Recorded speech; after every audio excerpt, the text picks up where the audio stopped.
السلام علیکم ورحمۃ اللہ وبرکاتہ۔ سیدنا الیاس علیہ الصلاۃ والسلام بھی صوفیاء کرام روحانیان علیہم الرحمہ کے نزدیک رجال الغیب میں سے ہیں، رہنمایان متلاشیان حق میں سے ہیں۔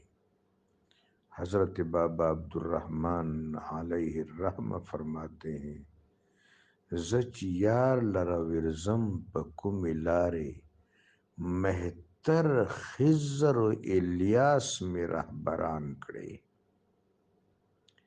تکوینی راستے، مشربی راستے، ذوقی راستے، روحانیت کے راستے، جلوہ جانانہ، جلوہ حقانی کی طرف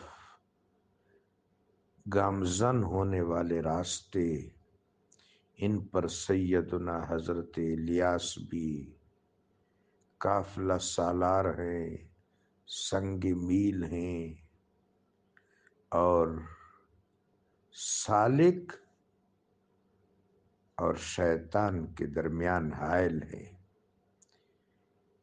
سالک کو صراط مستقیم پر رہنمائی دینے والے ہیں اور شیطان کو شکست دینے والے ہیں۔ رجال الغیب میں سے ہیں، تشریع میں رہنما ہیں، تکوین میں مقتدا ہیں۔